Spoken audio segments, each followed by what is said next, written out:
Bienvenue sur le podcast de la paye facile. Je suis la narratrice et je suis heureuse de vous présenter les conseils d'Anthony Rocca. Vous pouvez retrouver l'ensemble des conseils à l'adresse la-paye-facile.com. Vous pouvez aussi vous inscrire à la newsletter. La newsletter par mail vous offre tous les jours des conseils et des offres promotionnelles. Sans plus tarder, voici le sujet du jour.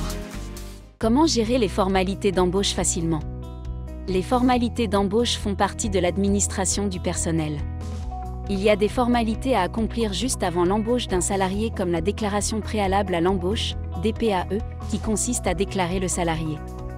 D'autres formalités sont à accomplir au moment de l'entrée du salarié dans l'entreprise. Enfin, il y a quelques formalités à effectuer après l'embauche comme les déclarations de mouvement de main-d'œuvre.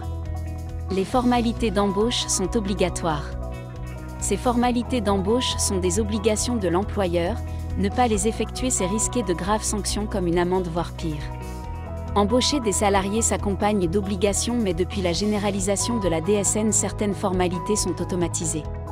Comment effectuer les formalités pour un nouvel employé? Certaines de ces déclarations obligatoires peuvent être effectuées automatiquement via le logiciel de paie ou le site internet de l'URSSAF voire en utilisant le système de la DSN. Important, cet article sur l'administration du personnel est uniquement à propos des salariés qui dépendent du régime général donc vous n'aurez pas d'informations spécifiques et notamment pour les salariés relevant des régimes spéciaux, agricoles, spectacles, fonction publique. Certaines formalités d'embauche à réaliser pour les salariés du BTP, CIBTP notamment. De la gestion de l'embauche des salariés étrangers et les formalités liées à la vérification d'un titre de séjour ou d'une autorisation de travail. Des salariés employés à domicile. Les formalités d'embauche à faire avant l'entrée du salarié. Un certain nombre de formalités d'embauche sont à effectuer avant que le salarié ne rentre dans l'entreprise. Si le salarié doit débuter son contrat le 1er du mois, alors il faut que les formalités soient faites avant cette date, et pas le 1 ou le 2, sous peine de sanction, une amende pouvant aller jusqu'à 1 500 €. Si l'entreprise veut embaucher un salarié mineur, entre 14 et 16 ans, dans le cadre d'un job de vacances, il faut demander l'autorisation à l'inspection du travail, DRITS, 15 jours avant. Suivant le retour, l'inspection du travail donne son autorisation d'embauche ou pas. Vous pouvez passer à l'étape suivante, la DPAE. Établir la déclaration préalable à l'embauche, DPAE. En cas d'embauche, la formalité la plus connue est la DPAE, anciennement DUE. Cette déclaration doit être établie 8 jours avant l'entrée du salarié et au pire au moment de l'arrivée du salarié dans l'entreprise. La DPAE peut être réalisée soit sur le site de l'URSSAF ou via le logiciel de paie en EDI. Une copie de la déclaration doit être remise au salarié embauché.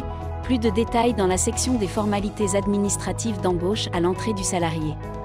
La DPAE permet de remplir plusieurs formalités administratives d'embauche. Immatriculer le salarié auprès des organismes sociaux. Permettre au salarié d'obtenir un numéro de sécurité sociale. Inscrire le salarié auprès des services de Pôle emploi. Faire une demande d'inscription de l'entreprise auprès d'un service de santé au travail. Déclarer l'embauche du salarié auprès du service de santé du travail, médecine du travail. Sanctions en cas d'oubli de la DPAE. Amende correspondant à 300 fois le minimum garanti. Condamnation pour délit de travail dissimulé, 45 000 € et 3 ans de prison. La déclaration d'ouverture. C'est une déclaration à faire dans 2 cas.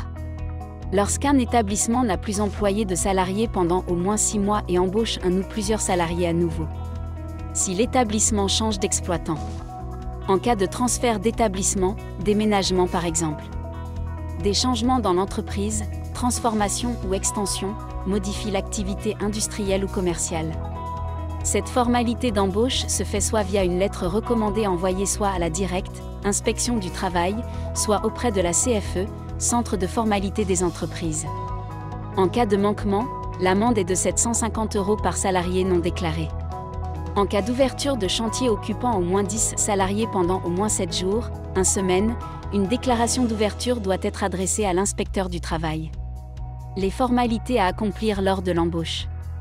Lors de l'entrée effective du salarié, il faut remettre des documents au salarié, gérer les visites médicales, visite d'information et de prévention anciennement visite médicale d'embauche, mettre à jour le registre du personnel, RUP, et gérer les affiliations des salariés aux organismes sociaux, retraite complémentaire, CPAM, prévoyance, mutuelle.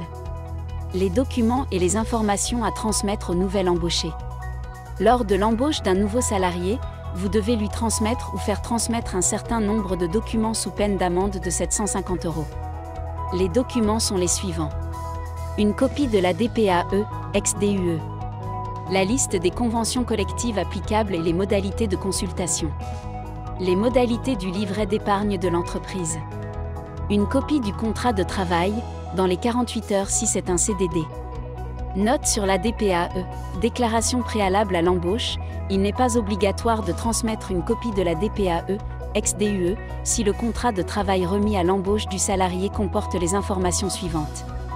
Identification de l'URSSAF. Rappel du droit de consultation et de modification des données personnelles. Mise en place de la DSN. La DSN implique une transmission d'informations des données personnelles des salariés de l'entreprise vers les organismes sociaux. Il faut informer les nouveaux salariés que leurs données vont être transmises via la DSN. Pour informer le salarié, 2 solutions. Un document annexe. Une note dans le contrat de travail. Affilier les salariés.